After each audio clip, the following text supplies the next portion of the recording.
Je remercie tout d'abord le célébrant pour sa brillante homélie tirée de grands enseignements calqués sur la vie de Saint-Yves et Laurie de Kerpentin, et je lui donne la garantie que nous allons mettre ces grands préceptes à profit. Mesdames, Messieurs, distingués invités, il me fait l'immense honneur, mais aussi un moment de profonde réflexion, de m'adresser à vous aujourd'hui, en ce jour où nous célébrons Saint-Yves, patron des juristes, des avocats et des défenseurs du droit. Et je remercie le bâtonnier et son conseil d'avoir offert au parquet cette prestigieuse tribune. Cela témoigne bien l'harmonie et la franche collaboration entre ces deux corps de la Basanche. Ce jour 19 mai n'est pas une date comme les autres dans le calendrier de la justice. Elle est un repère moral. Elle nous rappelle à travers la vie exemplaire de Saint-Yves que la mission de rendre justice n'est pas un simple métier, mais une vocation exigeante, où le droit s'unit à l'éthique, où le service de la loi se conjugue avec le souci de l'humain. Cette fête revêt pour moi une signification toute particulière, car elle coïncide exactement avec les 20 jours de mon installation comme commissaire du gouvernement près le tribunal de première instance de la Croix des Bouquets. Ces 20 jours ont été immenses, parfois éprouvants, mais toujours portés par la volonté ferme d'assainir, de structurer et de rendre plus efficace l'action du parquet. En termes de bilan, nous avons œuvré à, premièrement, renforcer la présence du ministère public et améliorer la célérité des procédures. En ce sens, nous nous sommes donnés pour obligation de nous assurer que les audiences se tiennent.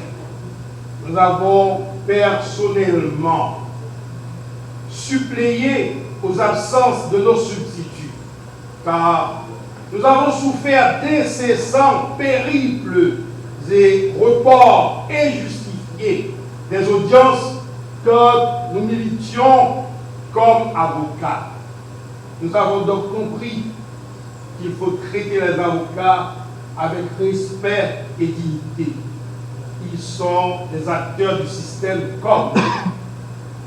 Deuxièmement, lutter contre la détention préventive prolongée.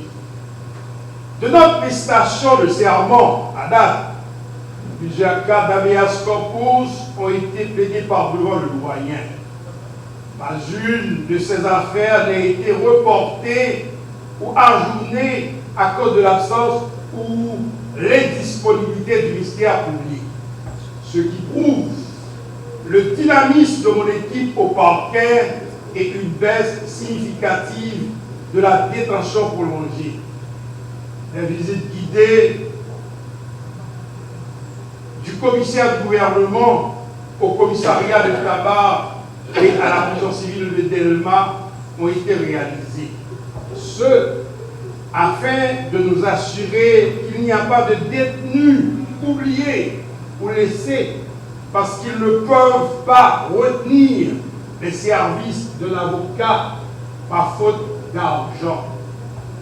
Troisièmement, raffermir le lien de confiance entre la justice et les justiciables.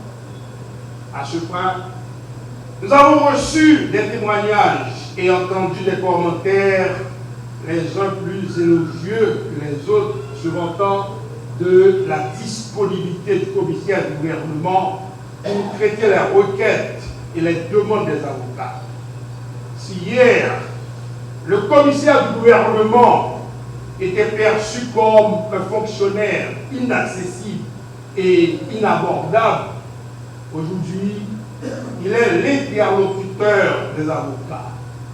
N'est-ce pas là le droit qui reprend sa place au parquet? Quatrièmement, nous avons fait passer le parquet du statut nomade à celui de domiciliant.